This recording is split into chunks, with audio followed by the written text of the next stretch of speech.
Hello everyone, welcome back to edu for tech. और I hope आप लोग बहुत अच्छे होंगे और आपकी जो प्रिपरेशन वगैरह है वो चल रही है। बाकी जो आपका ऐसा सब्जेक्ट है जो हार्डली कहीं पे आपको देखने को मिलेगा, सो हम लोग उसको कवर कर रहे हैं। और आज हमारा लेक्चर नंबर 5 है। और मैं आपको बताना चाहूंगा कि इस लेक्चर नंबर 5 के बाद आपके पास 3 वीडियो, ठीक है, 3 वीडियो और आएंगे जिसमें हम लोग क्या क्या कवर करने वाले हैं। जिसमें हम लोग देखेंगे टाइडल एनर्जी के बारे में जानेंगे, और हम लोग किसके बारे में जानेंगे, हम लोग जानेंगे भी फ्यूल सेल के बारे में जानेंगे। ठीक है, फ्यूल सेल हो जाएगा आपका एक टॉपिक, और एक टॉपिक जो रह जाएगा वो रह जाएगा बायोमास। बायोमास तो आपके पास ये 3 टॉपिक रह गए हैं। बाकी आपका ये ऑलमोस्ट मैं कह सकता हूं कि मैंने 8 लेक्चर में आपका सारा कंटेंट मैंने यहाँ पे खत्म कर दिया है। तो अगर चैनल को सब्सक्राइब नहीं किया है तो फटाफट इसको सब्सक्राइब कर लें और लाइक करना ना भूलें। बाकी कमेंट करके जरूर बताएं कि आपको हमारी मेहनत की कैसी लग रही है। ठीक है, बाकी आपको पीडीएफ वगैरह लेनी है, जो मैं यहाँ पे पढ़ा रहा हूं आपको सारी की सारी पीडीएफ हमारे इस टेलीग्राम चैनल पे देखने को मिल जाएगी। तो आप वहां पर जाके कर सकते हैं, भी यहाँ से पीडीएफ वगैरह कलेक्ट कर सकते हैं। ठीक है, तो चलिए भी स्टार्ट करते हैं। आज का जो हमारा मेजर टॉपिक है वो है आपका विंड एनर्जी। तो विंड एनर्जी के बारे में हम लोग जानेंगे पूरा का पूरा, और जो भी एग्जाम के पॉइंट ऑफ व्यू से आपके पास इंपॉर्टेंट थ्योरी बनती है, क्योंकि मुझे पता है कि इस टॉपिक से क्या बनने वाली है, थ्योरी ही बनने वाली है।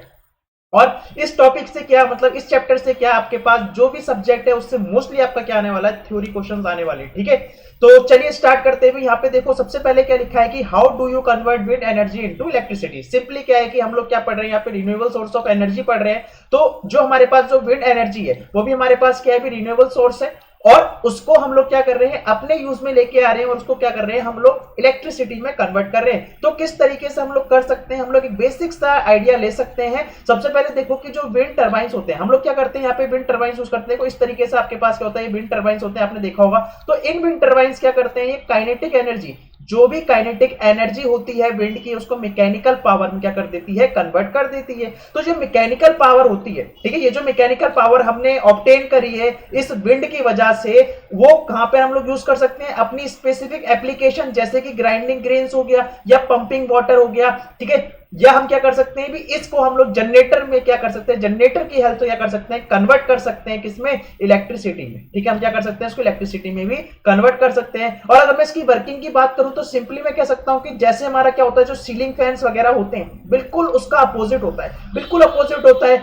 हम लोग यहाँ पे क्या करते हैं भी, हम लोग क्या करते हैं, उसको एनर्जी प्रोवाइड ना करने से कह सकता हूं, मतलब इलेक्ट्रिसिटी आप नहीं देते हो बल्कि करते हो यहाँ पे, उसको इलेक्ट्रिसिटी क्या होती है, वो जनरेट करता है। कौन करता है, ये जो हमारे विंड टर्बाइंस है।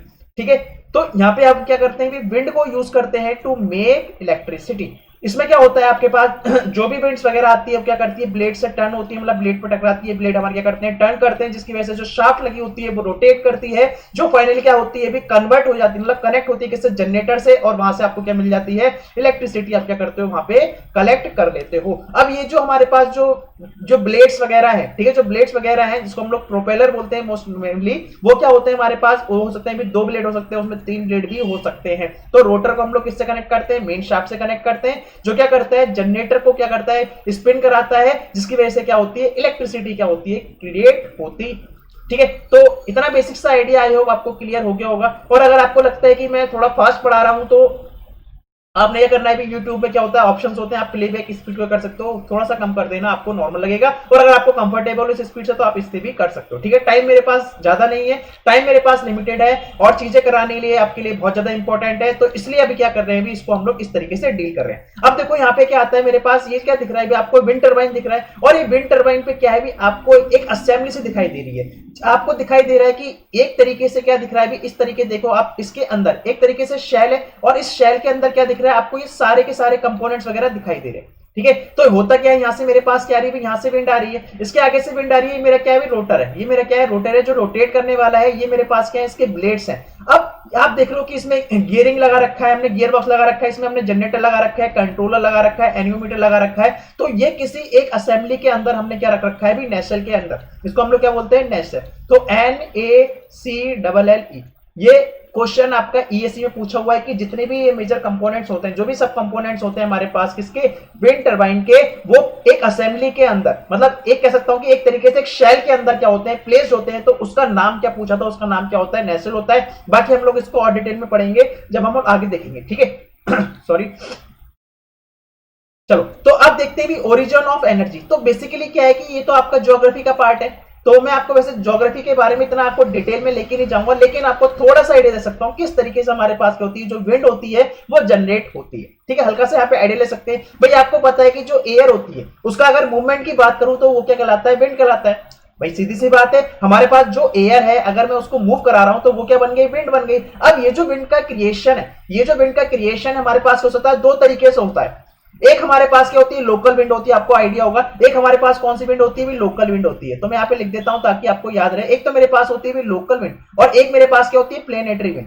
कौन सी होती है भी, प्लेनेटरी विंड। दो टाइप की मेरे पास विंड होती है, एक होती है लोकल, एक होती है मेरे पास प्लेनेटरी। अब लोकल की बात कर लेते हैं। तो लोकल जो विंड होती है, आपको पता है क्या कि जो हमारी अर्थ है, जो हमारी अर्थ है, और अर्थ में भी मैं कौन सा एरिया लेता हूं, जो ट्रॉपिकल रीजन होता है और जो मेरे पास पोलर रीजन है, वहां पर क्या होता है, अनइवन हीटिंग होती है और कूलिंग होती रहती है ना। अनइवन हीटिंग एंड कूलिंग की वजह से क्या होता है, आपके पास जो विंड का जनरेशन होता है कहां पर, near the tropical and polar region, वहां पे हमारे पास क्या होता है, वहां पे हमारे पास लोकल विंड क्रिएट होती है। भाई बेसिकली क्या है कि हीटिंग कहां पर देखने को मिलेगी, अब इसी बात है, हीटिंग आपको ट्रॉपिकल रीजन में देखने को मिलेगी, और कूलिंग कहां पर देखने को मिलेगी, आपके पास जो पोलर रीजन है। तो यहाँ पे क्या हो रहा है, हमारे पास अनइक्वल हीटिंग और कूलिंग की वजह से क्या होता है, हमारे पास जो भी हमारे पास क्या होता है, जो विंड का जनरेशन होता है वो हमारे पास क्या होता है, लोकल विंड होता है। और दूसरी अगर मैं बात करता हूं प्लेनेटरी विंड की, और आपको ये पता है कि हमारे पास क्या होता है, जो अर्थ क्या करती है भी, अपनी एक्सिस के अबाउट क्या करती है, रोटेट करती है। तो कह सकते हैं कि हमारे पास ऐसी विंड का जनरेशन जो क्या हो रहा है, रोटेशन ऑफ अर्थ की वजह से हो रहा है, जो अपने एक्सिस पर रोटेट कर रही है। और इस इफेक्ट की वजह से क्या होता है, आपके पास जो इक्वेटर है, जो टेम्परेचर है इक्वेटर का और जो पोलर रीजन का है, वो क्या होता है, इस तरीके से वेरिएशन होता रहता है, उनका एक इफेक्ट आपको मिलता है देखने को। उसको हम लोग क्या बोलते हैं, प्लेनेटरी विंड बोलते हैं। तो टेम्परेचर की बात करते हैं, इक्वेटर पे टेम्परेचर कैसा होता है, भी वार्म होता है, आपको पता है, क्योंकि सन कहां पे पड़ता है, सीधा इक्वेटर पे पड़ता है। तो वहां पे क्या होता है, टेम्परेचर ज्यादा होने की वजह से क्या होता है, जो एयर होती है उसकी डेंसिटी क्या हो जाती है, लो हो जाती है। अब लो डेंसिटी होने की वजह से एयर क्या करती है, फ्लो करती है कहां पर, टुवर्ड्स पोल की तरफ। तो टुवर्ड्स पोल की तरफ फ्लो करेगी, और पोल पर क्या है भी, कोल्ड एयर है। तो कोल्ड एयर की डेंसिटी क्या है भी, कह सकते हैं एयर हॉट वाले से क्या है भी कम है। और इस तरीके से क्या होता है, आपके पास यहाँ पे क्या होता है, उसका एयर का फ्लो होता रहता है। एयर का फ्लो कैसे होता है, हमेशा हाई टू लो डेंसिटी होता है। ठीक है, हमेशा हाई टू लो पे चलता है। इतना आपको क्लियर है, इतना आपको क्लियर है। दूसरा मैंने यहाँ पे देखो पॉइंट, मैंने आपको सब कुछ एक्सप्लेन कर दिया है यहाँ पे। ठीक है, और यहाँ पे देखो जो विंड पावर होती है, इसको हम लोग एक नाम से और जानते हैं, indirect source of solar energy. क्या है, हमारे पास indirect source of solar energy है। ठीक है, इतना आपको ध्यान रखना है। और अभी आपको ये पता है कि हमारे पास जो 1/4 है, जो 1/4 होती है सोलर रेडिएशन, जो 1/4 ऑफ सोलर रेडिएशन, जो भी हमारे पास 1/4 ऑफ सोलर रेडिएशन है, जो हमारे पास क्या होती है भी, अर्थ पे रीच करती है, इतनी हमारे पास क्या होती है, अर्थ पर रीच कर पाती है। ये हम लोगों ने सोलर में पढ़ा था पूरा। तो वहां पर अर्थ पे रीच करती है। तो हमारे पास ये जो अर्थ पर रीच कर रही है, हमारे पास जितनी भी टोटल आ रही है, सपोज करो भी 4 यूनिट क्या आ रही है, सोलर रेडिएशन आ रही है, तो 1/4 को हम लोग क्या कर पा रहे हैं, कन्वर्ट कर पा रहे हैं किसमें, विंड एनर्जी में। हम इसको कन्वर्ट कर पा रहे हैं किसमें भी, विंड एनर्जी में। क्यों, क्योंकि हमारे पास क्या है, ये जो विंड एनर्जी है, ये जो विंड है, ये हमारे पास क्या है, एक तरीके से इनडायरेक्ट सोर्स है किसका, सोलर एनर्जी का। क्योंकि आपको देखने को मिल रहा है यहाँ पे क्या हो रहा है, अनइवन हीटिंग एंड कूलिंग की वजह से क्या हो रहा है, यहाँ पे विंड का जनरेशन हो रहा है। बाकी बहुत अच्छे से आप कहां पे पढ़ सकते हो, इसको आप लोग देख सकते हो ज्योग्राफी में, पूरा वहां पे अच्छे से एक्सप्लेन आपको देखने को मिल जाएगा। So due to the rotation of earth, wind blows due to Coriolis effect, but the intensity is less than the natural circulation. ठीक है, जो नेचुरल सर्कुलेशन से क्या होती है, उसकी इंटेंसिटी क्या रहती है, यहाँ पे कम रहती है। ठीक है, नेचुरल कन्वेक्शन है ना, कन्वेक्शन, ये सर्कुलेशन नहीं है, हमारे पास क्या है, कन्वेक्शन।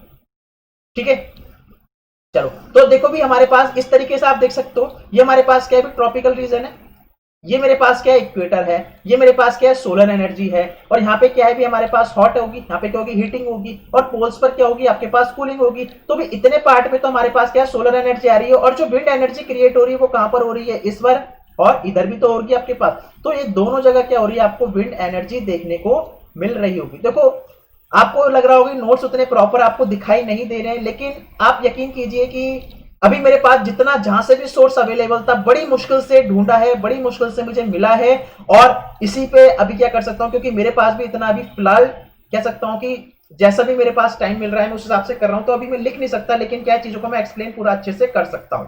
ठीक है, तो इस तरीके से आपके पास क्या होता है, भी यहां से देख सकते हो इस तरीके से क्या होता है, आपके पास क्या होता है, विंड का जनरेशन होता है। तो बेसिकली आपने विंड देख लिया।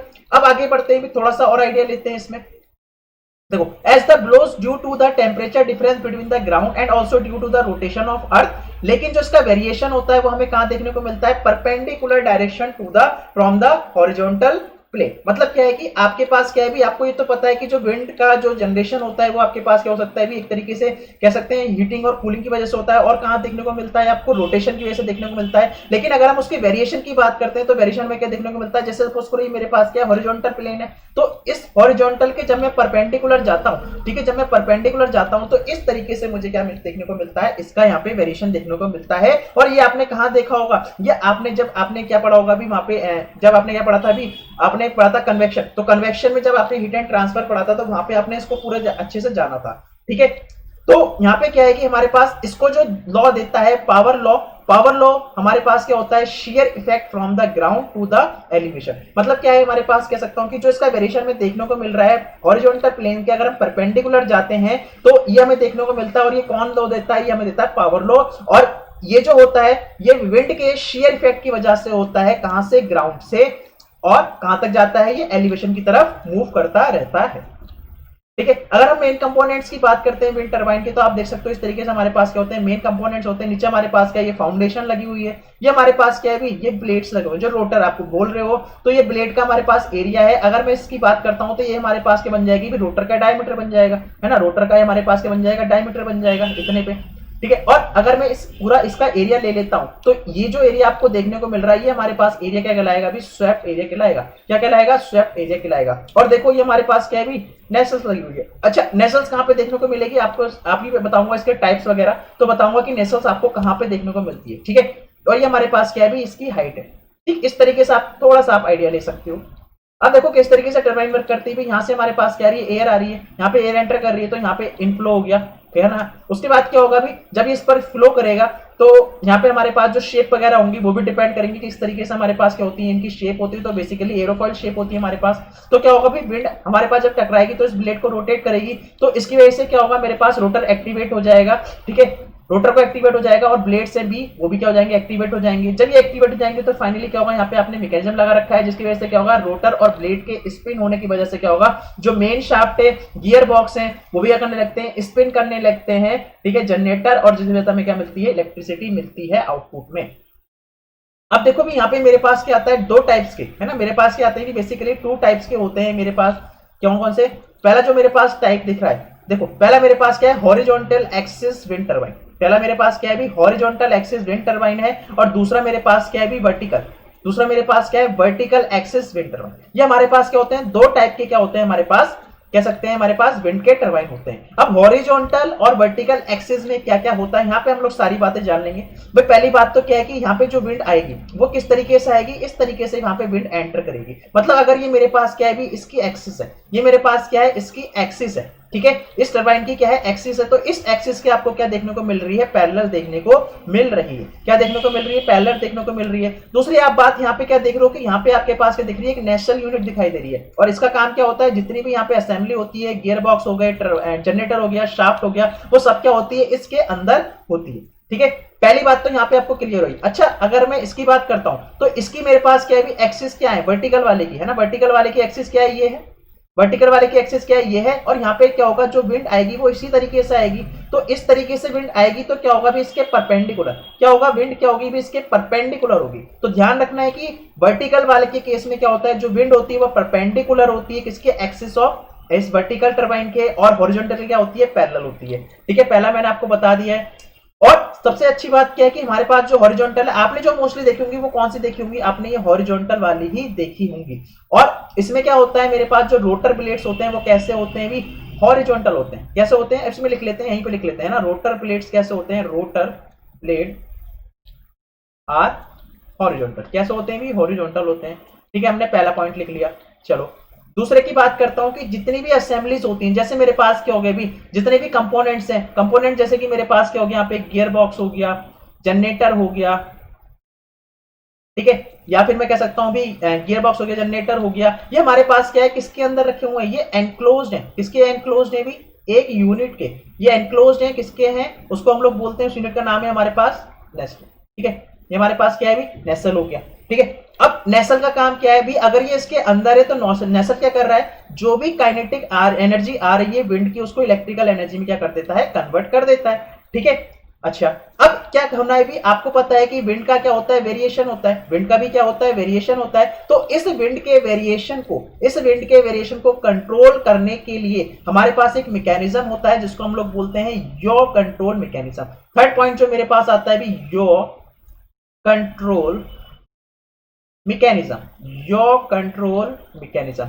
जैसे हमने देखा था, आपको याद होगा कि हम लोगों ने सोलर प्लेट जब पढ़ा था, है ना, सोलर के बारे में पढ़ा था, तो वहां पे हमारे पास क्या थे, वहां पे हम लोग एडजस्ट करते थे। ठीक है, हम लोग क्या करते थे, एडजस्ट करते थे, जहां पे भी हमारे पास सोलर रेडिएशन आती है वहां पे हम लोग क्या करते थे, अपनी सोलर प्लेट को वहां पे एक तरीके से मूव कराते थे। उसी तरीके से यहाँ पे क्या है कि विंड का क्या है भी, हर टाइम क्या होगी आपके पास, कह सकता हूँ कि हर टाइम सेम विंड नहीं आएगी, क्योंकि विंड भी क्या करेगी, वेरी कर सकती है, और विंड के वेरिएशन की वजह से क्या होगा, जो स्पीड होगी विंड की, वो भी क्या करेगी, वेरी करेगी, जिसकी वजह से क्या होगा, वहां पे हमारे पास फ्लक्चुएशन होने लगेगी। तो अगर मुझे क्या करना है, अपने इस ब्लेड को कह सकता हूं, मतलब ब्लेड क्या बोलूं या फिर नेसल बोलता हूं, तो इसको अगर कह सकता हूं कि हमारे पास ये जो विंड की डायरेक्शन के अकॉर्डिंग हमें यह करना है भी, मेंटेन करना है या फिर कंट्रोल करना है, तो हमें एक यूनिट चाहिए होगी जिसको हमने क्या बोला है, यो कंट्रोल मैकेनिज्म बोला है। तो इसकी मदद से हम लोग क्या करेंगे, कह सकते हैं कि ये क्यों यूज होता है, to position the nacelle automatically. ठीक है, अपने आप ही हो जाती है, automatically in the direction of wind. ठीक है, आप क्या कर सकते हो, आप इसमें एक्चुएशन वगैरह कर सकते हो, मतलब विद द हेल्प ऑफ कह सकता हूं भी हाइड्रोलिक मैकेनिज्म। ठीक है, ताकि हमारे पास क्या हो सके भी, जो रोटर है वो ओरिएंट हो सके किसकी डायरेक्शन में, इन द विंड डायरेक्शन, तो डायरेक्शन ऑफ विंड। ठीक है, and continuously orient the rotor in the wind direction.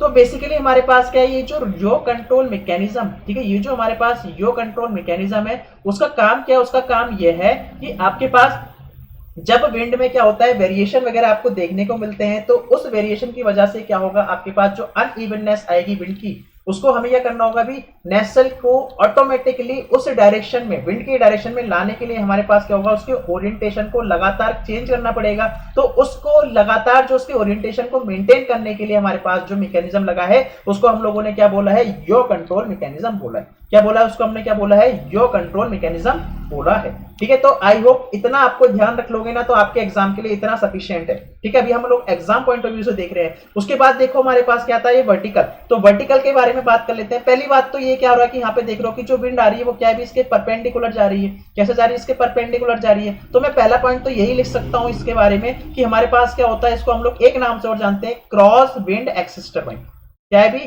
Cross wind axis turbine. ठीक है, पहली बात तो ये हो गई। दूसरी बात क्या है कि जो इसमें इंपॉर्टेंट है वो ये है कि यहाँ पे यो कंट्रोल मैकेनिज्म की नीड ही नहीं होती। यहाँ पे हमारे पास क्या होता है, यो कंट्रोल की नो नीड, नो कंट्रोल की क्या है भी, नो नीड, है ना। यहाँ पे तो क्या है, इसकी नीड ही नहीं है भाई, चाहे आपके पास विंड का वेरिएशन हल्का हो चाहे ज्यादा हो, ये तो हमेशा इसके परपेंडिकुलर ही फ्लो करता रहेगा, तो इसलिए क्या है, इसमें तो कोई नीड नहीं है। थर्ड पॉइंट क्या है यहाँ पे इंपॉर्टेंट है, थर्ड पॉइंट यह है कि यहाँ पे हमारे पास क्या है, जो नेसल लगा हुआ है टॉपर के टॉप पर, वो क्या हो गया है, एलिमिनेट हो गया। क्यों हो गया, क्योंकि आप देख रहे हो कि गियर बॉक्स भी नीचे आ गया, जनरेटर भी नीचे आ गया, रोटर बेस भी नीचे आ गया, सब कुछ कहां पे माउंट हो गया अभी, इसके कह सकता हूं कि इसके नीचे बॉटम पर आ चुका है। तो जब बॉटम पर आ चुका है तो हमारे पास ये जो गियर बॉक्स था, रोटर बेस था या फिर जनरेटर था, इसको हम लोग पहले कहां पे रखते थे, किसी केसिंग के अंदर रखते थे, वो हमारा कहलाता था नेस्ले। तो नेस्ले की नीड क्या हो गई, यहाँ पे बिल्कुल खत्म कर दी इसने। तो थर्ड पॉइंट में लिखता हूं यहाँ पे elimination, elimination, elimination of the elimination of the Nestle at the top of the tower. और ये नेस्ले यूनिट क्या है, अपने आप में काफी क्या होती है, हैवी होती है, तो हमारे पास क्या है कि टावर के टॉप पर नेस्ले यूनिट की हमें जरूरत नहीं पड़ रही है। ठीक है, और सीधी सी बात है, जब सारा को सारी की सारी असेंबली का है नीचे की तरफ है, तो इंस्पेक्शन वगैरह तो किसमें आसान हो जाएगा, इसमें जाएगा। यहाँ तो इंस्पेक्शन करने के लिए पहले आप यहाँ पे चढ़ोगे, फिर आप क्या करोगे, यहाँ पे इंस्पेक्शन करोगे। तो ये जो पॉइंट है आपके एग्जाम के पॉइंट ऑफ व्यू से इतना ही इंपॉर्टेंट है। अगर आपने इतना भी आपने आइडिया ले लिया कि हॉरिजॉन्टल एक्सिस विंड टरबाइन में क्या होता है और वर्टिकल एक्सिस टरबाइन में क्या होता है, तो आपका भी यहाँ से काम बन जाएगा। ठीक है, और इससे कोई बाहर क्वेश्चन नहीं बनेगा, है ना, क्योंकि आप क्वेश्चन देखोगे ना तो बहुत आसान होंगे, और जब मैं कराऊंगा क्वेश्चन तो आपको लगेगा सर ये तो क्वेश्चन बहुत हलवा क्वेश्चन थे। वो हलवा क्वेश्चन इसलिए लगते हैं क्योंकि हम लोग क्या कर लेते हैं, यहाँ पे इसको चीजों को पढ़ लेते तो हमारे लिए क्या होती है, चीजें आसान हो जाती हैं। अब हमारे पास क्या देखा भी, हम लोगों ने ये देखा कि हमारे पास जो विंड का वेरिएशन होता है वो हम लोग जो ऑब्जर्व करते हैं वो क्या करते हैं, जब हम हॉरिजॉन्टल प्लेन से जब हम टूवर्ड्स जेड की तरफ, है ना, जब हम क्या करते हैं टूवर्ड्स इसको वर्टिकली ऊपर की तरफ जाते हैं, तो हमारे पास ये जो वेरिएशन होता है कुछ इस तरीके से दिखाई देता है, इस तरीके से दिखाई देता है। और इसको ये जो वेरिएशन है क्या शो करता है, ये पावर लॉ के बारे में बताता है। किसके, कौन इसको अप्लाई करता है, मतलब कौन इसको डिफाइन करता है, इसको डिफाइन करता है आपका पावर लॉ। तो पावर लॉ की बात कर लेते हैं, तो यहाँ पे हमारे पास क्या है, उसको डिफाइन करने के लिए हमारे पास एक रिलेशन निकलेगा, उसको हम लोग देख लेते हैं। भाई हमारे पास जो जेड है, जेड हमारे पास क्या है, जैसे मेरे पास क्या था, ये टरबाइन के जो ये विंड टरबाइन है, इसके ब्लेड्स हैं, ठीक है, इतने अच्छे तो नहीं बने लेकिन क्या है, ठीक है। उसके बाद क्या है भी, इसका क्या है, कह सकता हूँ ये टावर है, उसकी लेंथ है। और यहां से सपोज करो हमने क्या करा है भी, यहां से जेड, ये हमारे पास क्या है, थोड़ा सा टेढ़ा हो गया, ये मेरे पास क्या है जेड, ये मेरे पास क्या है जेड है। इस तरीके से क्या होगी भी, आपके पास ये विंड आएगी, इस तरीके से क्या आएगी, विंड आएगी, और क्या करेगा, ब्लेड आपका करेगा भी, घूमेगा इस तरीके से। ठीक है, तो यहाँ पे क्या है कि आपके पास जो एयर है, भाई सीधी सी बात है, उस एयर का अपना क्या होगा, कुछ मास होगा, तो मास होगा, उसका अपना कुछ क्या होगी, डेंसिटी होगी। तो डेंसिटी सपोज करो मैंने रो ए लिख दी, यहाँ पे क्या है, एयर की डेंसिटी क्या है, रो ए है। अच्छा, इस ब्लेड का क्या होगा, अपना कुछ एरिया होगा, इस ब्लेड का क्या होगा, अपना एरिया होगा, तो उसको हमने क्या लिख रखा है, यहाँ पे ए भी लिख रखा है। अच्छा, यहाँ पे आपको क्या दिख रहा है भी, यूडब्ल्यू है ना, यूडब्ल्यू लिखा होगा, कहीं आपने वीडब्ल्यू देखा होगा। तो ये कि हमारे पास क्या है, ये वर्क कंपोनेंट है, क्या है हमारे पास, वर्क कंपोनेंट है, जो रेस्पॉन्सिबल होता है क्या, इसको रोटेशन प्रोवाइड कराने में। ठीक है, जो इसको रोटेट कराता है उसको हमने क्या बोल रखा है, वीडब्ल्यू से यहाँ पे शो कर रखा है, या फिर आप बोल दो वेलोसिटी ऑफ विंड।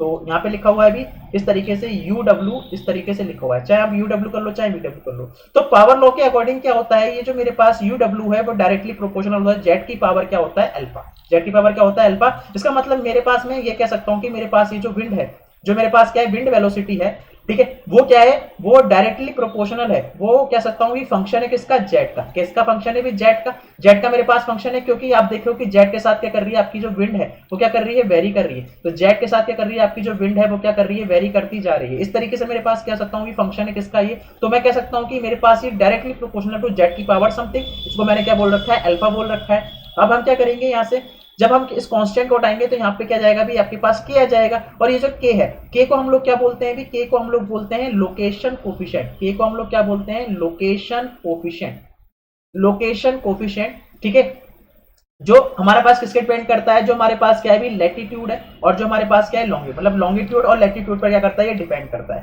ठीक है, ये फंक्शन किसका है, फाई एल और डेंसिटी, हाँ डेंसिटी का भी, ठीक है, ध्यान रखना इसमें डेंसिटी ऑफ एयर का भी फंक्शन है। तो अगर हम क्या करते हैं भी, यहाँ पे अगर हम UW1 और UW2 इक्वल्स टू क्या हो जाएगा, Z2 अपॉन Z1 की पावर अल्फा हो जाएगा। फिर हम लोग क्या कर सकते हैं भी, यहाँ से अगर मुझे अल्फा निकालना है तो मैं ln ले लूंगा, तो जब मैं लॉग लूंगा तो यहाँ पे अल्फा क्या जाएगा भी, ln VW2 upon UW1 ln क्या हो जाएगा, Z2 अपॉन Z1 हो जाएगा।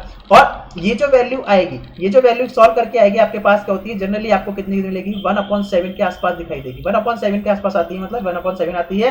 तो ये हमारे पास क्या बन जाता है, रिलेशन फाइनली हमारे पास क्या बन जाता है, UW equals to K into Z की पावर 1/7। ये क्या फॉलो करता है, ये हमारा फॉलो करता है 1/7 पावर लॉ को फॉलो करता है। ठीक है, तो ये मेरे पास क्या बन गया भी, ये हमारे पास बन गया K इंटू जेड की पावर 1/7। ठीक है, ये आपको रिलेशन है जो आपके एग्जाम के लिए इतना है, बस यही इंपॉर्टेंट है। बाकी कैसे आ रही चीजें इतना भी आपको जानने की नीड नहीं है। आपका पेपर ऑब्जेक्टिव है, आप थोड़ा सा स्मार्ट चीज चलो लेके चलोगे तो आपका पेपर बहुत इजीली, इससे जो भी क्वेश्चन बनेंगे आप इसको बहुत ही आसानी से क्या कर सकते हो, सॉल्व कर सकते हो। ठीक है, उसके बाद यहाँ पे हमारे पास क्या आता है भी, काइनेटिक एनर्जी। विंड की हमारे पास क्या आती है, काइनेटिक एनर्जी की बात कर लेते हैं। तो काइनेटिक एनर्जी जो विंड की होगी मेरे पास, ठीक है, जो VW, हाँ यहाँ पे भाई लिख लेते हैं, VW क्या है मेरे पास, जो VW है मेरे पास वो क्या है, विंड वेलोसिटी। ठीक है, वो मेरे पास क्या है, विंड की वेलोसिटी है। VW क्या है मेरे पास, विंड की वेलोसिटी है। ए भी मैंने आपको बता दिया था, ए भी हमारे पास क्या था, ब्लेड का एरिया है। ए भी हमारे पास क्या है, ब्लेड का एरिया है।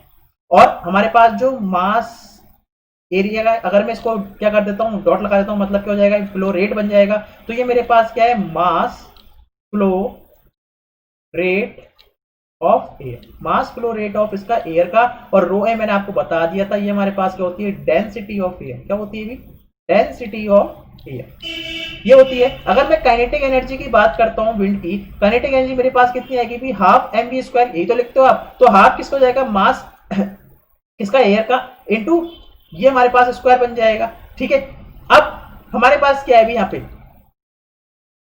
ठीक है, ये हमारे पास बन जाएगा। अब हमारे पास क्या है यहाँ पे, आप उसको क्या कर सकते हो भी, अगर यहाँ पे मैं डॉट लगा देता हूं तो भाई एनर्जी को अगर टाइम के आप साथ डिवाइड करते हो तो बन जाती है पावर। क्या बन जाती है, पावर। तो हमने क्या कर दिया भी, half M dot B W का स्क्वायर, और ये मेरे पास की बन गई अवेलेबल पावर। जो अवेलेबल पावर है वो कितनी आ गई भी, half M dot B W का स्क्वायर बन जाएगा। और आप फर्दर क्या कर सकते हो भी, आप एम डॉट ए की, मतलब ये मेरे पास क्या था भी, एम डॉट ए। तो मास फ्लो रेट मेरे पास बेसिकली है क्या भी, density into area into velocity. ठीक है, density into area into velocity. तो वेलोसिटी किसकी मेरे पास है, विंड की हो जाएगा, एरिया मेरे पास ब्लेड का हो जाएगा, ये मेरे पास एयर की हो जाएगी। तो आप यहाँ पे वैल्यू पुट करोगे तो आपके पास इस रिलेशन को मैं थोड़ा सा डार्क करके लिख देता हूँ। जो ये पावर अवेलेबल आ रही है आपके पास वो कितनी आ रही है भी, half into rho A into area of blade into B या यू, जो भी चलना है।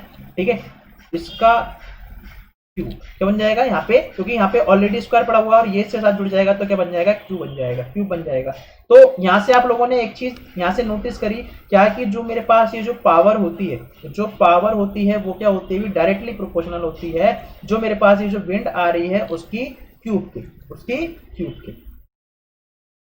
ठीक है, तो एग्जाम के लिए आपके पास ये चीज इंपॉर्टेंट है। अब ये चीज आपको लिखनी नहीं है, सब कुछ क्या मिल जाएगा आपको, जो मैं पीडीएफ प्रोवाइड कराऊंगा उसमें सब कुछ आपको देखा दिखाया बिल्कुल सेम टू सेम मिल जाएगा। आगे बढ़ते हैं, मेरे पास क्या आता है, बैट्स लिमिट। क्या आती है, बैट्स लिमिट आती है। तो बैट्स लिमिट क्या कहती है, बैट्स लिमिट ये कहती है हमारे पास, जो कह सकते हैं कि आप इस स्टेटमेंट को पढ़ लो, बस इतना कहती है। क्या कहती है कि जो मैक्सिमम पावर है वो क्या होगी, अभी हमने क्या निकाली, अवेलेबल पावर निकाली है, तो उसका क्या हो जाएगा, 59.3% होती है अवेलेबल पावर का। ठीक है, तो मैं यहाँ पे लिख देता हूँ कि बैट्स लिमिट के अकॉर्डिंग क्या होता है, जो मेरे पास मैक्सिमम, जो मेरे पास क्या आती है, मैक्सिमम वैल्यू होती है वो कितनी होती है, 59.3% ऑफ पी अवेलेबल। ठीक है, इतनी हमारे पास क्या रहती है, मैक्सिमम पावर हम लोग यूज कर पाते हैं अवेलेबल का। ठीक है, ये चीज आपको क्या बताता है, ये बैट्स लिमिट से आपको समझ में आता है। इससे बस इतना ही क्वेश्चन बनता है बैट्स लिमिट से, इसको बाकी और आगे डिटेल में देखेंगे। अब देखो हमने क्या कैलकुलेट कर लिया, हमने ये देख लिया कि पावर जो विंड में आती है वो कितनी आती है, half rho A into V cube. V यहाँ पे क्या है भी, विंड माना है, उन्होंने विंड की स्पीड को माना है, यहाँ पे ए माना है स्वेप्ट एरिया, और यहाँ पे क्या है जो इफेक्ट है डेंसिटी का वो क्या माना है, रे। तो आपको पता है भी जो एयर आएगी वो क्या करेगी, इस तरीके से स्वेपिंग हो जाएगी। तो ये जो आपको ब्लू शेड वाला दिखाई दे रहा है, अगर मैं इसके रेडियस के मान लेता हूँ आर मान लेता हूँ यहाँ से, तो आपके पास क्या बन जाएगा, जो स्वेप्ट एरिया हो जाएगा वो कितना हो जाएगा भी, पाई आर स्क्वायर बन जाएगा। क्या बन जाएगा, पाई आर स्क्वायर बन जाएगा। ठीक है, आगे बढ़ते हैं भी। नेक्स्ट हमारे पास क्या आता है, यहाँ पे हम देख सकते हैं कि components in wind power turbine. तो कंपोनेंट तो बेसिकली हम लोगों ने देख लिया है, लेकिन क्या है कि अभी कंपोनेंट समझने से पहले हमारे पास कुछ टर्म्स वगैरह आती हैं जिसको समझना क्या है हमारे लिए इंपॉर्टेंट हो जाता है। तो सबसे पहले हमारे पास जो टर्म आपको देखने को मिल रही है वो क्या है, मेरे पास कट इन स्पीड। कौन सी भी मेरे पास, सबसे पहले मेरे पास कट इन स्पीड। तो कट इन स्पीड की बात करता हूं भी, बेसिकली ये मेरे पास क्या है, वो मिनिमम स्पीड है। किसकी, ये वो मिनिमम स्पीड है, या फिर कह सकता हूं वो मिनिमम विंड की स्पीड है जिस पर क्या होता है, जो विंड टरबाइन की जो शाफ्ट होती है वो क्या करती है, जो जनरेट हो रही है पावर उसको क्या करती है, डिलीवर करती है, ताकि वो पावर का प्रोडक्शन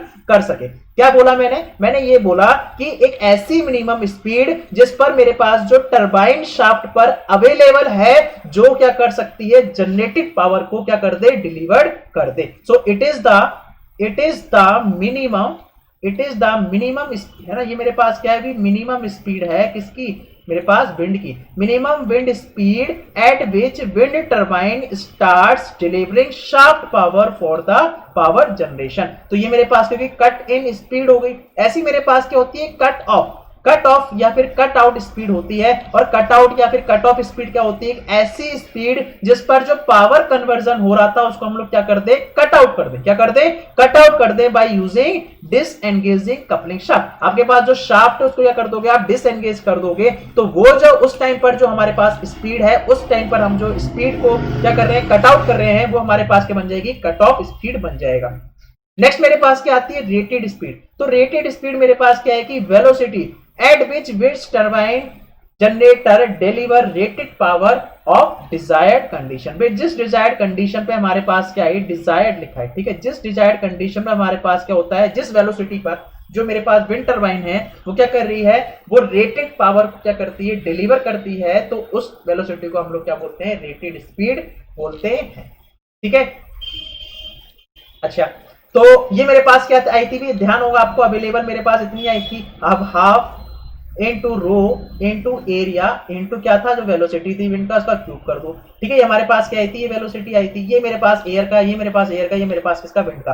तो यहाँ पे आप देख सकते हो भी यहाँ पे मेरे पास क्या लगी हुई? असेंबली लगी हुई है। तो ये मेरे पास क्या है भी? यहाँ पे जो पावर अवेलेबल है, ये मेरे पास क्या है? पावर अवेलेबल है। तो पावर अवेलेबल कहां पर जा रही है? टरबाइन पर। टरबाइन की जो शेप होती है ना, अभी हम देखेंगे ब्लेड की शेप कैसी होती है? एरोफॉइल टाइप की होती है। ये मेरे पास क्या लगी है? शाफ्ट लगी है। तो यहां से क्या डिलीवर होगी भी? Shaft power. यहाँ पे क्या होगी? शाफ्ट पावर आपको देखने को मिलेगी। फिर यहाँ पर लगा रखा है कि गियर बॉक्स। और यहाँ पे क्या होगी? मेरे पास जो आरपीएम है वो मेरे पास कांस्टेंट नहीं रहेगी, वो क्या करेगी? वेरी करते रहेगी, क्योंकि आपको पता है जिस हिसाब से मेरे को पावर मिलेगी, और पावर के हिसाब किस पर चलेगा? जो विंड की एनर्जी आ रही होगी। और जो ऐसी भी विंड में वेरिएशन होगा उस वजह से मेरे पास क्या होगा? जो टरबाइन के बाद जो आपको शाफ्ट घूमती दिखाई देगी वो एक कह सकता हूं वेरिएबल स्पीड से क्या कर सकती है? रोटेट कर सकती है, वो कांस्टेंट नहीं रहेगी। फिर हम क्या करेंगे? यहाँ पे गियर मैकेनिज्म लगा देंगे, और गियर मैकेनिज्म मेरे पास हो जाएगी, जो स्पीड हो जाएगी वो क्या हो जाएगी? यहाँ से बिल्कुल कांस्टेंट होने लगेगी। फिर बाद में हम क्या करेंगे? यहाँ पे आप देख सकते हो कि ब्रेक लगा दिए या फिर क्या कर दिए? क्लच वगैरह लगा दिए हैं, ताकि हम लोग क्या कर सकें? एंगेज कर सकें, डिसएंगेज कर सकें। फिर हमारे पास क्या है? जनरेटर, जहां से हम क्या कर रहे हैं? फाइनली अपनी पावर को यहाँ पे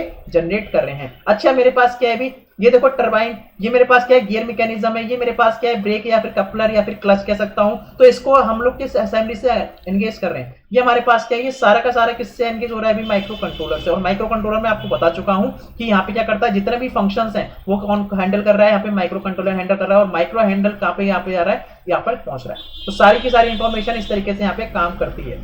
अब मेरे पास क्या आता है? भी मेरे पास आता है उसकी जो मेरे पास जो विंड टरबाइन की जो ब्लेड्स वगैरह है वो किस शेप के होने चाहिए। तो भाई आपको पता है यहाँ पे कि हमारे पास क्या है? एरोफॉइल या फिर एयरफॉइल। ये आपने क्या पढ़ा है? फ्लूइड में पढ़ा है। तो a streamlined air surface, ठीक है, right for the air to flow around in order to produce low drag and high lift effect. मतलब आपको क्या चाहिए भी? आपको ये चाहिए कि हमारे पास जो ड्रैग का इफेक्ट है वो कैसा हो? वो तो कम हो, है ना। ड्रैग का मतलब क्या है भी? लॉसेस है। तो लॉसेस तो हमारे पास कम हो, लेकिन जो लिफ्ट फोर्स हो वो क्या हो भी? ज्यादा हो। अब ये लिफ्ट फोर्स क्या है और ये ड्रैग फोर्स क्या है भी हम लोग देख लेंगे। तो हम क्या करते हैं भी? इनको एयरफॉइल शेप की क्या बनाते हैं? यहाँ पे शेप देते हैं। फिर इसमें मेरे पास क्या आता है? एक आता है भी एंगल ऑफ अटैक। क्या आता है मेरे पास? Angle of attack. तो ये जो एंगल होता है किस किस के बीच में होता है? रिलेटिव एयर फ्लो जो कर रही है, और मेरे पास क्या है? जो मेरे पास क्या है? जो कॉर्ड है किसकी? टरबाइन की, CHORD, कॉर्ड ऑफ टरबाइन। तो कॉर्ड ऑफ टरबाइन और मेरे पास क्या है? जो एयर फ्लो की जो स्पीड है या फिर कह सकता हूं रिलेटिव एयर फ्लो है, उसके बीच का जो एंगल है उसको हमने क्या बोला है? एंगल ऑफ इफेक्ट बोला है। अभी देखते हैं कि किस तरीके से होता है। तो पहली बात तो क्या है कि एयरफॉइल शेप आप देख सकते हो, ठीक है। जैसे हमारे पास क्या होते हैं भी? एरोप्लेन के क्या होते हैं? विंग्स होते हैं। वैसे ही विंड टरबाइन से हम लोग क्या करते हैं? एरोफॉइल शेप उसको देते हैं, ताकि हमारे पास जो लिफ्ट है उसको हम लोग क्रिएट कर सकें और एफिशिएंसी को क्या कर सकते हैं? बढ़ा सकते हैं, ठीक है। यहाँ पे भी क्या लगता है? पूरा बर्नौली इफेक्ट लगने वाला है, तो पूरा देखेंगे। तो आप इस तरीके से देख सकते हो। ये हमारे पास क्या है भी? इस तरीके से हमारे पास ये डिजाइन बना हुआ है, इस तरीके से। ये क्या है भी? एरोफॉइल शेप है। ये हमारे पास क्या है? ये एरोफॉइल शेप है। इस तरीके से हमारे पास ये एरोफॉइल शेप हो गई। अब इसमें आपको डिफरेंट देखो, ये तो मेरे पास क्या है भी? लीडिंग एज है। ये हमारे पास क्या है? Leading edge. ये मेरे पास क्या है? Leading edge.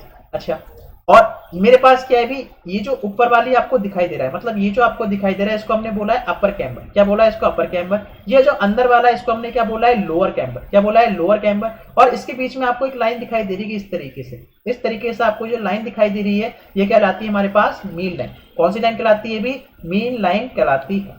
अच्छा, अभी हमने बोला कि कॉर्ड एंगल के बीच का एंगल। तो कॉर्ड एंगल कहां पे हमारे पास? देखो, ये जो आपने ये जो लीडिंग एज का टिप जोड़ा है और जो आपने क्या जोड़ा है ट्रेलिंग एज, ये हमारे पास क्या है ट्रेलिंग एज। आपने जो ट्रेलिंग एज और लीडिंग एज का जो आपने ये जो पॉइंट से क्या है इस लाइन से जोड़ा है, तो ये जो लाइन है, ठीक है, और ये वाला जो एंगल है मेरे पास, जो विंड का रिलेटिव कह सकता हूं भी जो फ्लो हो रहा है उसके बीच का एंगल, इस डायरेक्शन में आपका फ्लो हो रहा है, तो जहां पे फ्लो हो रहा है उस डायरेक्शन का, और ये जो मेरे पास क्या है, ये जो कॉर्ड बन रही है, ये जो मेरे पास क्या बन रही है, कॉर्ड बन रही है, इसको हमने क्या बोला है कॉर्ड लाइन। तो ये जो मेरे पास क्या है कॉर्ड लाइन है टरबाइन की, कॉर्ड लाइन, इसके बीच का जो एंगल है ना वो हमारे पास क्या है एंगल ऑफ अटैक कहलाता है, एंगल ऑफ अटैक कहलाता है। ठीक है, तो it is the angle between the relative air flow and chord line of the aerofoil ship. ठीक है, ध्यान रहेगा। अच्छा अच्छा, एक चीज ध्यान रखना कि अगर मेरे पास क्या होते हैं जो प्रोफाइल है वो अगर एसिमेट्रिकल हो जाए, अगर मेरे पास जो प्रोफाइल है वो अगर एसिमेट्रिकल प्रोफाइल होती है, तो उस केस में मेरे पास क्या होगा, ये जो कॉर्ड लाइन आपको दिख रही है, ये जो कॉर्ड लाइन और जो मेन लाइन है, ये और ये जो क्या है मेरे पास जो मेन लाइन है वो क्या हो जाती है, वो डिफरेंट हो जाती है, दोनों ही क्या हो जाएंगी, वो डिफरेंट हो जाएंगी, क्या हो जाएंगी, वो डिफरेंट हो जाएंगी। ठीक है, और सिमेट्रिक प्रोफाइल के लिए क्या रहेंगी, सेम रहेंगी। ठीक है, ये चीज आपको ध्यान रहेगा, ये चीज आपको क्या रहेगा, ध्यान रहेगा। चलो, तो हाँ मेन लाइन देख लो भी, मेन लाइन क्या है हमारे पास, equidistance line from the upper and lower camber, upper और लोअर कैम्बर के बीच की जो इक्वी डिस्टेंस लाइन है वो हमारे पास क्या है, मेन लाइन है। ठीक है, अच्छा लिफ्ट एंड ड्रैग फोर्सेस की देख लो भी, लिफ्ट फोर्स क्या होगा, लिफ्ट फोर्स कहां पे लगेगा, लिफ्ट फोर्स लगेगा जो भी मेरे पास मोशन का कह सकते हैं जिस डायरेक्शन में मोशन हो रहा है उसके परपेंडिकुलर जो आपको क्या करेगा भी तरीके से जो फोर्स लगने वाला है उसको हमने क्या बोला है, लिफ्ट बोला है। देखो इस डायरेक्शन में क्या हो रहा है, आपके पास विंड का फ्लो हो रहा है, तो इसके परपेंडिकुलर जो आपको फोर्स देखने को मिल रहा है वो हमारे पास क्या है, लिफ्ट है। ठीक है, और हम क्या चाहते हैं, इस लिफ्ट को हम लोग क्या चाहते हैं, ज्यादा चाहते हैं, इस लिफ्ट को हम लोग क्या चाहते हैं, ज्यादा चाहते हैं, लिफ्ट फोर्स को हम लोग क्या चाहते हैं, भी ज्यादा चाहते हैं। उसके बाद क्या है, आप देख सकते हो कि हमारे पास क्या है भी ड्रैग फोर्स, एक मेरे पास कौन सा आया था भी, ड्रैग फोर्स आया था। तो ड्रैग फोर्स की हम लोग बात कर लेते हैं, तो ड्रैग फोर्स हमारे पास क्या होगा कि हमारे पास जो भी डायरेक्शन है उसके बिल्कुल क्या होगा, पैरेलल होगा, कैसा होगा भी, पैरेलल होगा। और हम लोग क्या चाहते हैं, इसको स्मॉल चाहते हैं, हम लोग क्या चाहते हैं भी, इसको स्मॉल चाहते हैं। ठीक है, तो आपको बस इतना ध्यान रखना है कि लिफ्ट फोर्स को हम लोग क्या चाहते हैं भी, ज्यादा चाहते हैं, और ड्रैग फोर्स को हम लोग कैसा चाहते हैं, हम लोग कम चाहते हैं। ठीक है, तो यहाँ पे यही पॉइंट लिखा हुआ है कि हमारे पास जो एफएल है, एफएल मेरे पास क्या है, फोर्स का कंपोनेंट है जिसको हमने क्या बोला है, लिफ्ट फोर्स। क्या बोला है हमने इसको नीचे ला देते हैं, इसको हमने क्या बोला है, लिफ्ट फोर्स। क्या बोला है इसको, लिफ्ट फोर्स। ये हमारे पास क्या है, लिफ्ट फोर्स। तो एफएल क्या है हमारे पास, फोर्स का वो कंपोनेंट है जो क्या होता है, जहां जिस डायरेक्शन में आपकी एयर क्या कर रही है, स्ट्रीम क्या कर रही है, फ्लो कर रही है, उसके बिल्कुल राइट एंगल मतलब परपेंडिकुलर एक्ट करता है। और ये क्यों होता है हमारे पास, due to the change in air velocity flow over either side of the solid surface, जिसकी वजह से क्या होता है, वहां पे प्रेशर डिफरेंस देखने को मिलता है। इसकी वजह से हमें क्या देखने को मिलता है भी, प्रेशर डिफरेंस आपको देखने को मिलता है। तो ये मेरे पास क्या है भी, एफएल है, ये मेरे पास क्या है, रिलेटिव है, और ये मेरे पास क्या है भी, ड्रैग फोर्स है, ये मेरे पास क्या है, ड्रैग फोर्स है। तो एक कंपोनेंट ये वाला, एक कंपोनेंट मेरे पास ये वाला जो क्या है भी, फ्लो के बिल्कुल परपेंडिकुलर है, वो मेरे पास एफएल बन गया है। और ये मेरे पास के जो पैरेलल है वो मेरे पास क्या हो गया, देखो इस तरीके से आपके पास विंड आ रही है, तो ये मेरे पास हो जाएगा ड्रैग फोर्स हो जाएगा। और यहाँ पे एक चीज और ध्यान रखनी है कि हमारे पास क्या होता है, बेस्ट पॉसिबल डिजाइन के लिए, बेस्ट पॉसिबल डिजाइन के लिए हमारे पास क्या होता है भी, बेस्ट पॉसिबल डिजाइन के लिए हमारे पास क्या होता है, जो एफएल और एफडी का जो रेशियो होता है वो कितना रखते हैं हम लोग, 30:1 का रखते हैं। किसका रखते हैं भी, 30:1 का रखते हैं। ठीक है, तो आपको भी ध्यान रखना है कि हमारे लिए जो इंपॉर्टेंट है वो क्या है, एफएल है। एफएल की वजह से हमें क्या चाहिए भी, यहाँ पे हम एफएल को जितना ज्यादा हाई रखेंगे उतना हमें क्या मिलेगा, फायदा मिलेगा। और इसकी वजह से क्या होता है हमारे पास जो क्या होता है भी, इसकी वजह से क्या होता है हमारे पास जो फ्लो हो रहा है उसकी जो वेलोसिटी है उसमें क्या होता है, चेंज होने की वजह से क्या होता है, आपको क्या देखने को मिलता है, यहाँ पे प्रेशर डिफरेंस यहाँ पे देखने को मिलता है। ठीक है, तो आप देख सकते हो भी लेफ है या फिर आपके पास ड्रैग है जो एक्सपीरियंस हो रहा है इस प्लेट की वजह से। ठीक है, क्लियर है, चलो इतना तो आपको भी समझ में आ गया होगा, इतना तो आपको क्लियर हो गया होगा। आगे बढ़ते हैं, देखो ये रोटेशन हो रहा है इस तरीके से, आप देख सकते हो इस तरीके से हमारे पास रोटेशन है, ये हमारे पास क्या है, लिफ्ट है, और ये मेरे पास क्या है, ड्रैग है जो उसके पैरेलली निकल रहा है। ठीक है, तो आगे बढ़ते हैं भी। हाँ, उसके बाद जो नेक्स्ट आता है मेरे पास क्या आता है भी, सॉलिडिटी रेशियो। क्या आता है मेरे पास, सॉलिडिटी रेशियो। इसको इस तरीके से घुमा दो,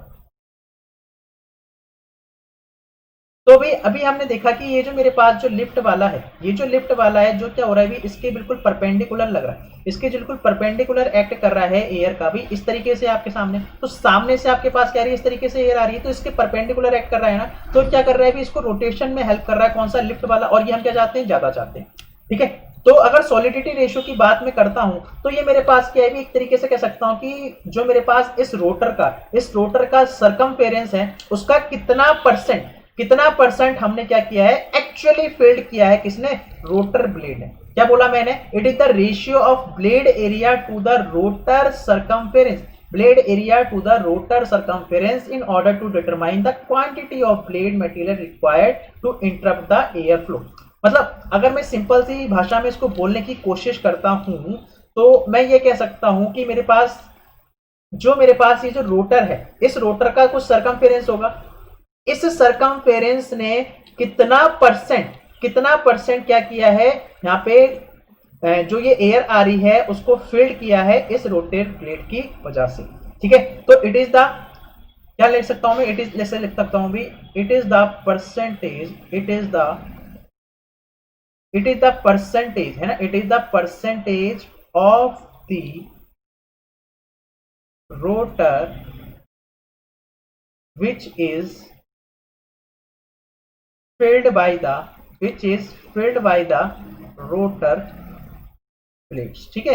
कितना परसेंट क्या हुआ है, अभी रोटर ब्लेड ने क्या किया है, उसको फिल किया है, ठीक है। तो वो हमारे पास क्या है, सॉलिडिफाइड रेशियो, क्या है, सॉलिडिफाइड नहीं, सॉलिडिटी रेशियो, ठीक है, सॉलिडिटी रेशियो होता है। अगर इसको मुझे निकालना है तो इसके लिए मुझे क्या चाहिए, भी देखो मेरे पास क्या है, अगर मेरे पास भी यहाँ पे 3 ब्लेड दिख रहे हैं, तो ये जो 3 ब्लेड्स हैं और इस ब्लेड की मुझे थिकनेस, अगर ये 3 ब्लेड्स और इस ब्लेड की थिकनेस पता लग जाए, तो अगर मैं क्या करता हूँ, इनका प्रोडक्ट लेता हूँ और मैं डिवाइड कर दूं भी, मेरे पास जो सरकमफेरेंस बन रहा है इस रोटर की वजह से, ये मेरे पास क्या है, सरकमफेरेंस है, ठीक है। तो ये मेरे पास बन जाएगा 2 पाई आर। अगर मैं इसको डिवाइड कर देता हूं तो मेरे पास क्या बन जाएगा, यहां से मेरे पास एस निकल जाएगा। भाई जितने ब्लेड है इतने ब्लेड है, तो यहाँ पे अभी कितना है ब्लेड, इतना ही पोर्शन ले पा रहा है, इतना पोर्शन ले पा रहा है किसका, इस 2 पाई आर का। तो ये मेरे पास क्या है, सॉलिडिटी रेशियो, मतलब कितना कह सकता हूं भी, आप इस तरीके से रिलेट कर सकते हो, किस तरीके से याद कर सकते हो, कितना सॉलिड हो रहा है, ठीक है। चलो, तो यहाँ पे देख सकते हो भी, it is the ratio of total rotor planform area to the total swept area. मतलब प्लेन फॉर्म कौन सा है भी, ये वाला एरिया जो है, ये हमने क्या बोल रखा है, इसको हमने प्लेन फॉर्म बोल रखा है। ये तो मेरे पास क्या है कि अभी कितना एक्चुअल में है, कितना क्या है भी, मेरे पास जो टोटल रोटर का प्लेन फॉर्म है, और मेरे पास स्वेप्ट वाला कितना है, स्वेप्ट वाला तो ये पूरा है, इनका जो रेशियो है मेरे पास वो क्या कहलाता है, सॉलिडिटी रेशियो कहलाता है, ठीक है। तो आई होप आपको ये समझ में आया होगा, ठीक है।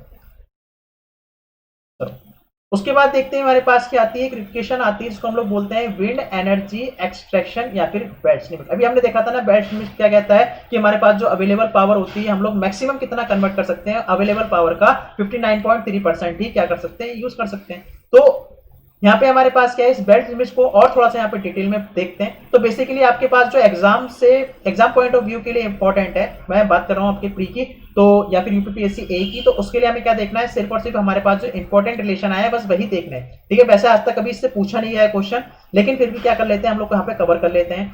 तो बाय द यूज, देखिए, by the use of wind turbine the kinetic energy of wind is converted into rotational power of the shaft and which is required to operate electric generator. ये हम लोगों ने देखा। तो यहाँ पे क्या है कि पहली बात तो क्या ध्यान रखना है कि जो बेल्ट्स हैं, तो उन बेल्ट्स ने क्या किया था, उस बेल्ट्स ने क्या किया था, एक अजम्पशन यहाँ पे मारा था कि हमारे पास ये जो फ्लो हो रहा है वो कैसा फ्लो हो रहा है भी, हमारे पास इनकंप्रेसिबल फ्लो हो रहा है। क्या हो रहा है यहाँ पे, जो फ्लो हो रहा है वो कैसा हो रहा है, इनकंप्रेसिबल फ्लो हो रहा है। जब मेरे पास क्या हो रहा है, ब्लेड पर जब भी फ्लो पास हो रहा है तो वहां पे क्या हो रहा है, प्रेशर ड्रॉप देखने को मिल रहा है। लेकिन ध्यान क्या रखना है, यहाँ पे पहली कंडीशन और आखिरी कंडीशन जो अजम्पशन में मानी है वो ये मानी है कि इनकंप्रेसिबल फ्लो होता है। क्या होता है भी, यहाँ पे इनकंप्रेसिबल फ्लो होता है, ठीक है। तो ये मेरे पास 1 है, ये मेरे पास क्या है भी, बी वाला लिखा हुआ है, और ये मेरे पास क्या है, 2 वाला है। तो आप देख सकते हो सेक्शन 1, ये मेरे पास क्या है, सेक्शन 2, और ये मेरे पास क्या है, ब्लेड है। तो शुरू में मेरे पास क्या है भी, UW1, ये मेरे पास क्या है, UWB है, और ये मेरे पास क्या है, UW2 है। और अगर एरिया की बात करता हूं तो देखो भी, एरिया सबसे ज्यादा किसका है, इस A2 वाले का है, फिर AB वाले का है, फिर किसका है, आपके पास A1 वाले का। तो अजम्पशन क्या मान रखा है, इनकंप्रेसिबल मान रखा है। इनकंप्रेसिबल मतलब क्या है कि यहां से भी और यहां से भी और यहां से भी, जब भी एयर यहां से पास होगी तो उसकी जो डेंसिटी है वो क्या रहेगी, कांस्टेंट रहेगी, और उसकी वैल्यू क्या जाएगी भी, rho upon RT, sorry P equals to ठीक है, तो rho one, rho two, rho three, rho P, ये हमारे पास बन जाएगा P upon R T. P upon R T ये मेरे पास क्या है भी कांस्टेंट रहने वाली है थ्रो। ठीक है, ये हमने क्या मान रखा है कुछ इस तरीके से, इस तरीके से हमारे पास क्या है ये डायग्राम है इस तरीके से। ठीक है, इस तरीके से तो हमने एक सेक्शन ये माना है, एक सेक्शन ये माना है, और बीच में हमने क्या मान रखा है भी इस तरीके से। तो यहां से मेरे पास क्या है भी इनलेट है, इसका इनलेट एयर यहाँ पर, और ये मेरे पास क्या है भी एग्जिट एयर है, या फिर आप इसको बोल दो भी आउटलेट एयर है। सेक्शन 2 मेरे पास क्या आउटलेट एयर है, और ये जो बीच में है ना, ये बीच में मेरे पास क्या है रोटर वेलोसिटी है, बीच में मेरे पास क्या आएगी भी रोटर वेलोसिटी। ठीक है, रोटर वेलोसिटी आ जाएगी।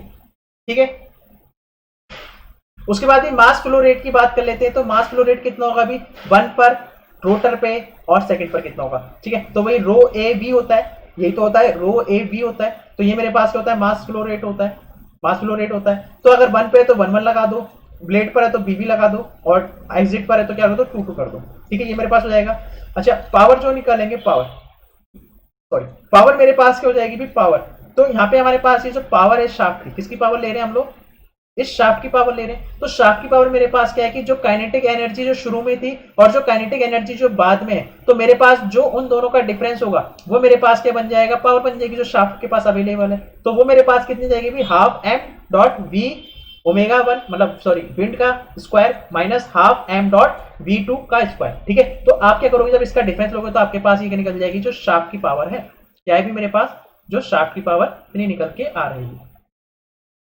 ठीक है, ये मेरे पास क्या है शाफ्ट की पावर है। मोमेंटम थ्योरम लगाएंगे हम लोग। ठीक है, मोमेंटम थ्योरम से हम लोग क्या निकालेंगे, जो फोर्स आएगा वो कितना आएगा भी हाफ क्या होता है भी एम भी होता है। तो अपने पास क्या जाएगी इक्वेशन ये निकल जाएगी, इक्वेशन मेरे पास क्या बन गई, एक इक्वेशन बन गई। फिर हम लोग क्या करेंगे प्रेशर के लिए निकालेंगे। तो प्रेशर मेरे पास कितना जाएगा भी एक्स डायरेक्शन में, कितना जाएगा P1 minus P2 into area of क्या है भी ब्लेड का। ठीक है, तो ये हमारे पास क्या बन जाएगा इक्वेशन नंबर 2 आ जाएगी।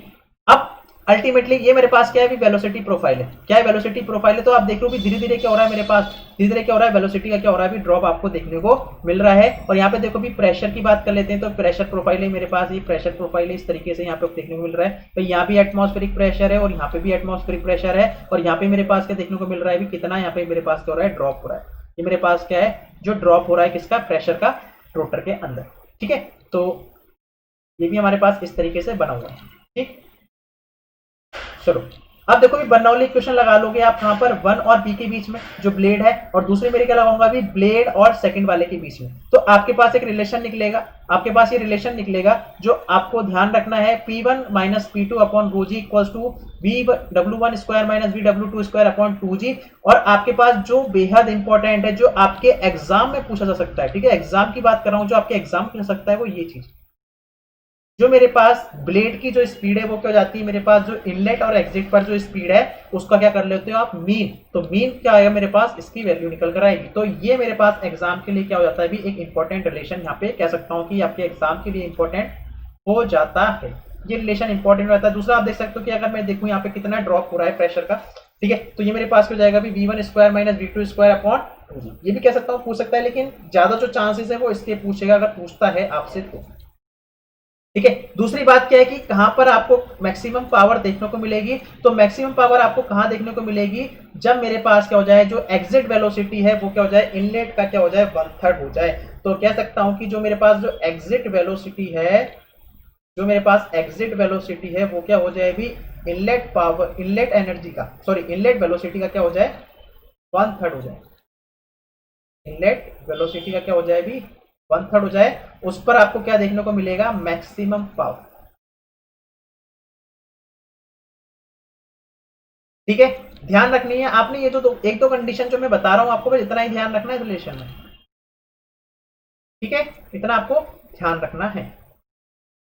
तो यहां से कुछ नोट पॉइंट यहां पे निकल के आए। पहली बात क्या है कि theoretical according to the bets the maximum power extraction on the bodies from the total energy available in the wind is restricted by maximum value of 59.3%। 59.3% की क्या है भी रेस्ट्रिक्शन आप इतना ही खींच सकते हो। फिर हमारे पास क्या देखने को मिला था कि जो अवेलेबल थी वो कितनी थी मेरे पास ये थी, और उसकी वैल्यू कितनी निकल के आई थी भी half into rho A into area of blade into V of wind का क्या बना था यहाँ पे मेरे पास क्यूब बना था। क्या बना था, क्यूब बना था। उसके बाद जो मेरे पास जो मैक्सिमम निकल कर आया था, जो पी मैक्सिमम निकल कर आया था वो कितना आया था भी 0.93 ऑफ पी अवेलेबल, और ये जो मैक्सिमम है आपको कब देखने को मिलेगी, जब मेरे पास क्या हो जाएगी, जो ये एग्जिट वाली है वो क्या हो जाए मेरे पास इस इनलेट वाली का 1/3 हो जाए। और मैंने क्या देखा, मैंने ये देखा कि जो रोटर है उस पर कितनी भी मेरे पास जो वेलोसिटी है वो क्या है भी इन दोनों का मीन है, क्या है भी इन दोनों का क्या है मीन है। ये हमारे पास क्या है रिलेशन है। और आप देख सकते हो कि मेरे पास ये भी बन जाता है भी 2/3 ऑफ VW1। जब आप क्या करोगे इसमें आप फर्दर पुट करोगे तो आपके पास क्या बन जाएगा 2/3। तो ये जो आपके पास भी दिख रहा है, ये जो नोट आपको दिखाई दे रहा है, ये आपके ऑब्जेक्टिव पॉइंट ऑफ व्यू से बहुत इंपॉर्टेंट हो जाता है। अगर वो क्वेश्चन पूछना चाहेगा आपको न्यूमेरिकल डाटा से तो वो क्या कर सकता है भी इस वाली स्लाइड से पूछ सकता है। तो आपको भी सारी की सारी इंफॉर्मेशन यहाँ पे पता होनी चाहिए।